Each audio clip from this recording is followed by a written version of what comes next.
नमस्कार साथियों, infusion notes के यूट्यूब चैनल पर आपका स्वागत है। आज का सेशन रहेगा साथियों इंडिया करंट अफेयर्स 2023 के रिवीजन का। इस सेशन के अंदर साथियों 25 महत्वपूर्ण प्रश्न देखेंगे। साथ ही उन प्रश्नों से जुड़े जो महत्वपूर्ण तथ्य है आपसे पूछे जा सकते हैं, उन पर भी मैं आपके साथ जानकारी साझा करूंगा। इन्फ्यूजन नोट्स के यूट्यूब चैनल पर डेली साथियों शाम को 5 बजे इंडिया करंट अफेयर्स 2023 के रिवीजन की महत्वपूर्ण क्लास आती है। आपको यह सेशन पसंद आए तो इसे लाइक व शेयर जरूर कीजिएगा और अपने दोस्तों में भी इसे जरूर शेयर कीजिएगा। तो शुरुआत करेंगे साथियों सेशन की। पहला क्वेश्चन आपसे पूछा गया है, हाल ही में कहां पर मोबाइल दोस्त ऐप शुरू किया गया है। इंपॉर्टेंट क्वेश्चन है, पूछा जा सकता है आपसे। आपसे पूछा है कि हाल ही में कहां पर मोबाइल दोस्त ऐप शुरू किया गया है, तो आंसर रहेगा साथियों जम्मू कश्मीर में इसकी शुरुआत की गई है। कहां से? तो जम्मू कश्मीर से साथियों इसकी शुरुआत है जो की गई है। मोबाइल दोस्त ऐप का उद्देश्य क्या रहेगा?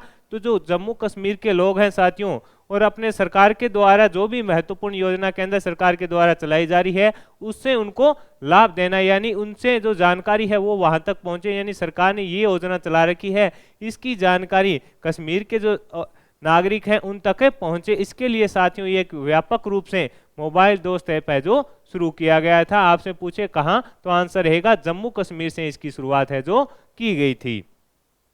अगला क्वेश्चन आपसे पूछा है कि हाल ही में छठा भारत अरब सहभागिता सम्मेलन 2023 है जो कहां पर आयोजित किया गया था। छठा भारत अरब सहभागिता सम्मेलन है, उसका आयोजन भारत में कहां पर किया गया था। तो साथियों आंसर रहेगा नई दिल्ली के अंदर साथियों इसका आयोजन है जो किया गया था। कहां पर किया गया था? तो आंसर रहेगा नई दिल्ली में साथियों इसका आयोजन है जो किया गया था। ये अपने को याद रखना है। अगला क्वेश्चन साथियों जो मोस्ट इंपोर्टेंट रहने वाला है, आपसे पूछा है कि हाल ही में केंद्र सरकार ग्रामीण स्तर पर कौन सी अदालतें शुरू करेगी। आपसे पूछा है कि केंद्र सरकार के द्वारा साथियों ग्रामीण स्तर पर कौन सी अदालत है जो शुरू की जाएगी। तो आंसर रहेगा साथियों नारी अदालत। कौन सी अदालत शुरू की जाएगी? तो आंसर रहेगा नारी अदालत की शुरुआत है जो साथियों केंद्र सरकार के द्वारा जो यानी ग्रामीण एरिया है उसके अंदर इसकी शुरुआत की जाएगी। पहले साथियों इसको पायलट प्रोजेक्ट के तहत कहां पर शुरू किया जाएगा? असम और जम्मू कश्मीर में। कहां पर है ये अपने को याद रखना है। यानी पायलट प्रोजेक्ट का मतलब क्या हो गया कि सरकार एक बार इसको शुरू करके देखेगी, अगर इसका रिस्पांस बढ़िया हुआ तो इसको पूरे देश के अंदर लागू किया जाएगा। असम और साथियों जम्मू कश्मीर के अंदर, असम और जम्मू के अंदर साथियों इसके अंदर जो 50-50 गांव है सरकार के द्वारा चिन्हित किए गए हैं, वहां पर इसकी शुरुआत की जाएगी और उसके बाद देखा जाएगा कि ये किस प्रकार से कार्य करे हैं। अगर सरकार की को इनकी रूपरेखा पसंद आई तो इसको साथियों पूरे देश के अंदर भी लागू किया जा सकता है। ये अपने को याद रखना है। अगला क्वेश्चन आपसे पूछा गया है कि हाल ही में सुप्रीम कोर्ट में 2 नए जजों की नियुक्ति के बाद न्यायाधीशों की संख्या है जो कितनी हो गई है। आपसे पूछा है कि हाल ही में सुप्रीम कोर्ट में 2 नए जजों की नियुक्ति के बाद न्यायाधीशों की संख्या कितनी हो गई है। तो आंसर है साथियों 33 हो गई है। इसके अंदर साथियों तेलंगाना के जो मुख्य न्यायाधीश थे उज्ज्वल मुइया और केरल के मुख्य न्यायाधीश एस वेंकट नारायण भट्टी को है जो नियुक्त किया गया था और उसके बाद जो साथियों संख्या कितनी हो गई थी? 33 हो गई थी। ये अपने को याद रखना है। अगला क्वेश्चन आपसे पूछा है कि हाल ही में एलन मस्क ने कृत्रिम बुद्धिमत्ता पर आधारित कौन सा स्टार्टअप लॉन्च किया है। ये इंपॉर्टेंट है साथियों। आपसे पूछा है कि एलन मस्क ने कृत्रिम बुद्धिमत्ता पर आधारित कौन सा स्टार्टअप लॉन्च किया है। तो XAI किया है। यानी साथियों ये जो सारा कार्य है किससे होगा? AI यानी आर्टिफिशियल इंटेलिजेंस पर आधारित रहेगा। इसको स्पेस एक्स ने इसको लॉन्च किया है। इसका नाम क्या है? XAI है। ये अपने को याद रखना है। यानी ये जो सारा किस पर आधारित रहेगा? आर्टिफिशियल इंटेलिजेंस पर आधारित रहेगा। अगला क्वेश्चन आपसे पूछा है कि हाल ही में किस देश में सुप्रीम कोर्ट की शक्ति को सीमित करने वाले विवादित विधेयक को मंजूरी दे दी गई। ये काफी चर्चा में रहा था साथियों। आपसे पूछा है कि किस देश के अंदर सुप्रीम कोर्ट की शक्ति को सीमित करने वाले विवादित विधेयक को मंजूरी दे दी गई थी। तो आंसर है इजराइल के अंदर। किसके अंदर साथियों? इजराइल के अंदर। इसके अंदर जो विधेयक था उसके अंदर क्या था कि जो साथियों सारी की सारी शक्ति है सुप्रीम कोर्ट की उसको सीमित कर दिया गया था और सारी शक्ति है जो वहां के वर्तमान में प्रधानमंत्री कौन है? बेंजामिन नेतन्याहू इन्होंने अपने हाथ में ले लिए। इस प्रकार का ये कानून था कि इसकी सुप्रीम कोर्ट होता है उसकी जो सारी शक्ति है उसको सीमित कर दिया गया था। इसका काफी विरोध हुआ था, लेकिन साथियों अंत में इसको मंजूरी है जो दे दी गई थी। अगला क्वेश्चन आपसे पूछा है कि हाल ही में किस ग्रह के वायुमंडल में फास्फिन की खोज की गई है, तो आंसर रहेगा शुक्र के अंदर। किस ग्रह के वायुमंडल में फास्फिन की खोज की गई, तो आंसर है साथियों शुक्र ग्रह के अंदर इसकी खोज है जो की गई थी। क्लार्क मैक्सवेल ने टेलीस्कोप करीब 1 साल के अध्ययन के बाद है जो इसकी पुष्टि की है। यानी जो क्लार्क मैक्सवेल है साथियों ये अमेरिका के हैं, इन्होंने लगातार 1 साल तक इसका अध्ययन किया है और इसके बाद इसकी पुष्टि है जो की है, ये भी अपने को याद रखना है।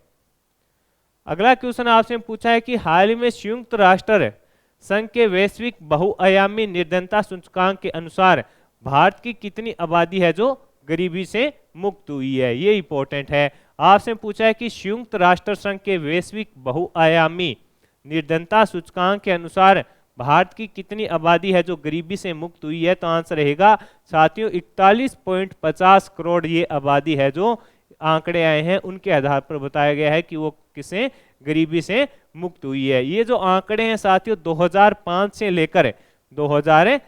से लेकर 2020 के जो आंकड़े थे उनके आधार पर ये निष्कर्ष है जो निकाला गया है, ये भी अपने को याद रखना है। आपसे पूछा जा सकता है कि आंकड़े हैं जो किस आधार पर जारी किए गए थे, तो साथियों 2005 से लेकर 2020 तक के आधार मानकर जो आंकड़े थे उनके बाद ये जारी किए गए थे। अगला क्वेश्चन आपसे पूछा है कि हाल ही में इंटरसर्ट यूएसए का रिश्वत विरोधी प्रबंधन सर्टिफिकेट ISO प्राप्त करने वाला भारत का पहला PSU कौन सा बना है, तो साथियों ONGC बनी है, ये अपने को याद रखना है। और साथियों ONGC क्या है, एक महारत्न कंपनी है, ये अपने को इंपॉर्टेंट है। आपसे पूछा जा सकता है कि ONGC क्या है, तो एक महारत्न ये कंपनी है। इसने साथियों इंटरसर्ट यूएसए का जो रिश्वत विरोधी प्रबंधन सर्टिफिकेट है वो प्राप्त कर लिया है, ये अपने को याद रखना है। अगला क्वेश्चन आपसे पूछा गया है कि विश्व चुनाव निकाय संघ के कार्यकारी बोर्ड की 11वीं बैठक का आयोजन है जो कहां पर किया गया था। आपसे पूछा है कि विश्व चुनाव निकाय संघ के कार्यकारी बोर्ड की 11वीं बैठक का आयोजन कहां पर किया गया था, तो आंसर रहेगा कोलंबिया में इसका आयोजन किया गया था। कहां पर किया गया था, तो साथियों आंसर हो जाएगा कोलंबिया में इसका आयोजन किया गया था। और साथियों जो इसकी स्थापना आपसे पूछे विश्व चुनाव निकाय की, तो इसकी स्थापना साथियों 2013 के अंदर की गई थी, ये अपने को याद रखना है। आपसे इसकी स्थापना पूछे कब की गई थी, तो 2013 के अंदर साथियों इसकी स्थापना है जो की गई थी। और आपसे पूछे कि इसमें भारत की ओर से किसने भाग लिया, तो साथियों भारत की ओर से मुख्य चुनाव आयुक्त राजीव कुमार जी ने इसके अंदर भाग लिया था। इसका आयोजन कहाँ हुआ था, कोलंबिया में इसका आयोजन किया गया था, ये अपने को याद रखना है।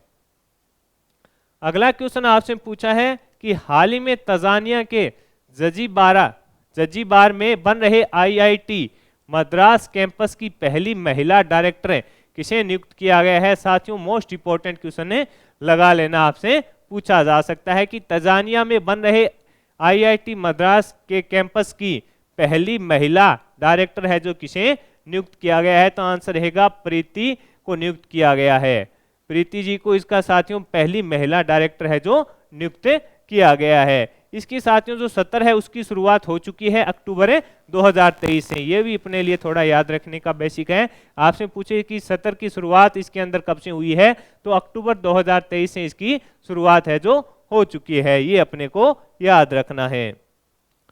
अगला क्वेश्चन आपसे पूछा है कि हाल ही में सागर संपर्क differential global navigation satellite system है जो किसके द्वारा लॉन्च किया गया है। सागर संपर्क differential global navigation satellite system है जो किसके द्वारा लॉन्च किया गया है, तो साथियों इसको लॉन्च किया था सर्वानंद सोनेवाल जी के द्वारा साथियों इसको लॉन्च किया गया था। इसका उद्देश्य क्या है कि समुद्र में नाविकों की जो सही स्थिति क्या है उसका पता लगाया जा सकेगा, यानी इसके माध्यम से समुद्र में जो नाविक हैं उनकी क्या स्थिति है, यानी कोई जहाज जा रहा है तो उसकी क्या स्थिति है उसका स्पष्टीकरण रूप से पता लगाया जा सकेगा। अगला क्वेश्चन आपसे पूछा है कि हाल ही में निक्की मैक्रे पेंसन का निधन हो गया, इनका संबंध है जो किस खेल से था। आपसे पूछा गया है कि नकी मैक्रे पेंसन का निधन हो गया, इनका संबंध किस खेल से था? तो साथियों इनका संबंध है जो बास्केटबॉल से था। ये साथियों 2 बार की ओलंपिक स्वर्ण पदक विजेता रह चुकी है, ये भी अपने को याद रखना है। नहीं, 2 बार ओलंपिक स्वर्ण पदक विजेता है जो रह चुकी है।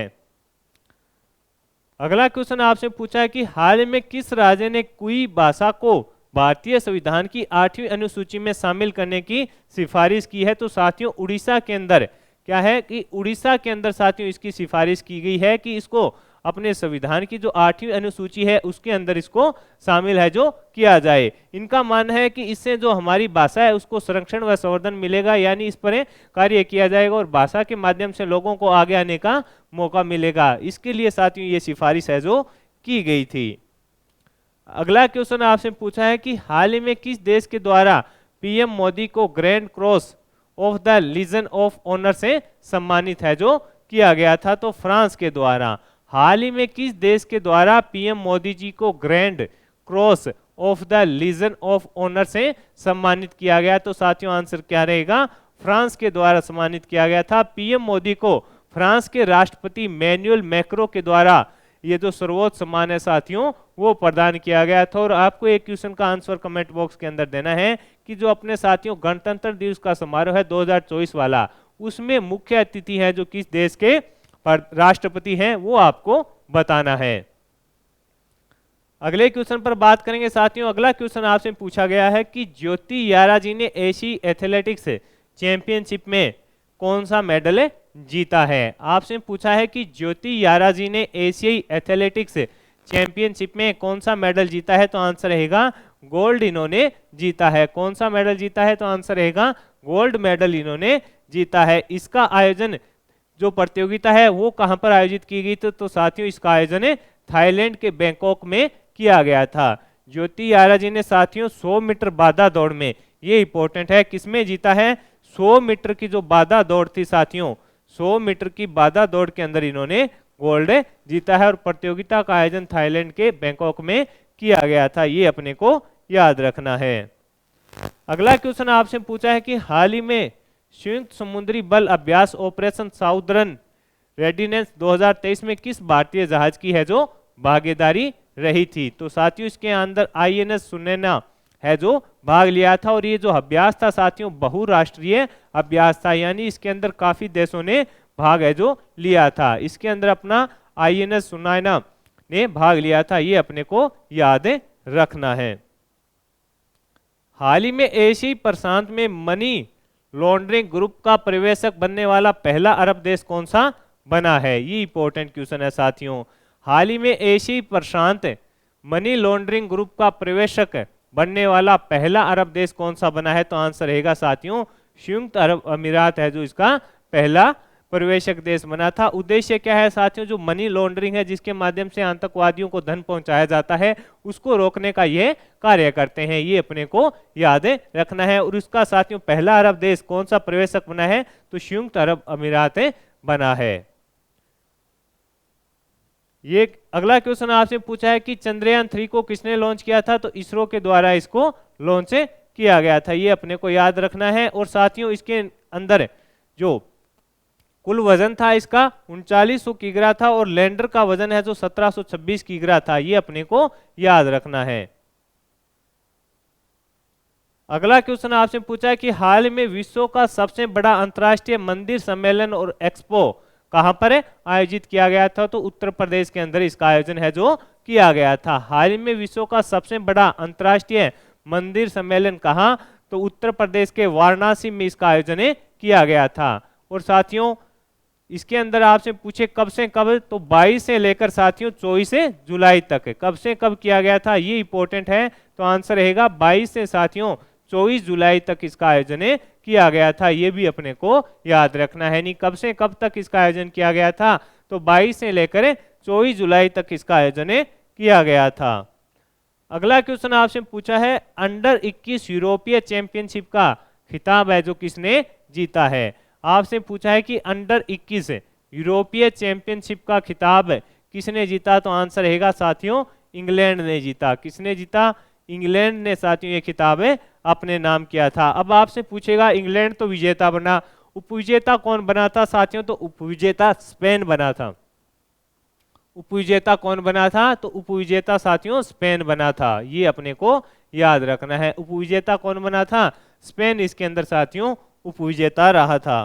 अगला क्वेश्चन आपसे पूछा है prism the ancestral abode of rainbow के लेखक कौन है? आपसे पूछा है कि prism the ancestral abode of rainbow के लेखक कौन है? तो विनोद मनकारा जी इसके साथियों लेखक हैं। और इसको साथियों किसके द्वारा लॉन्च किया गया पुस्तक को, यानी विमोचन किसके द्वारा किया गया? तो इसरो के जो अध्यक्ष हैं साथियों एस सोमनाथ जी, उनके द्वारा इस पुस्तक का है जो विमोचन किया गया था। ये अपने को याद रखना है। अगला क्वेश्चन आपसे पूछा है कि हाल ही में केंद्र की किस संस्था प्रमुख की नियुक्ति को सर्वोच्च न्यायालय ने है जो अवैध घोषित किया था? तो आंसर है प्रवर्तन निदेशालय, यानी केंद्र सरकार ईडी के जो प्रमुख है उसकी नियुक्ति को 3 साल तक बढ़ाना चाहती थी। उसके अंदर साथियों ये जो लगातार चल रहा था और उसके अंदर कोर्ट ने है जो इसको अवैध घोषित कर दिया था। अगला क्वेश्चन आपसे पूछा है कि किस राज्य में देश की प्रथम ई स्पोर्ट्स और ब्रेक डांस अकादमी स्थापित की जाएगी? तो साथियों ये मध्य प्रदेश के अंदर की जाएगी। ये अपने को याद रखना है। कहां पर की जाएगी? तो मध्य प्रदेश के अंदर साथियों कौन सी? आपसे पूछा है कि किस राज्य में देश की प्रथम ई स्पोर्ट्स और ब्रेक डांस अकादमी स्थापित की जाएगी? तो आंसर रहेगा इसका मध्य प्रदेश के अंदर इसकी स्थापना है जो की जाएगी। तो साथियों इस सेशन के अंदर मैंने आपके साथ जो इंडिया करंट अफेयर 2023 के 25 महत्वपूर्ण प्रश्न शेयर किए हैं, साथ ही उन प्रश्नों से जुड़े महत्वपूर्ण जो तथ्य आपसे आगामी प्रतियोगिता परीक्षा में पूछे जा सकते हैं उनकी भी जानकारी साझा की है। सेशन आपको पसंद आया है तो इसे लाइक व शेयर जरूर कीजिएगा। इन्फ्यूजन नोट्स के यूट्यूब चैनल को लाइक व सब्सक्राइब कीजिएगा। डेली शाम को साथियों 5 बजे आपको 25 महत्वपूर्ण क्वेश्चन है जो इंडिया करंट अफेयर्स 2023 के मिल जाते हैं। धन्यवाद साथियों।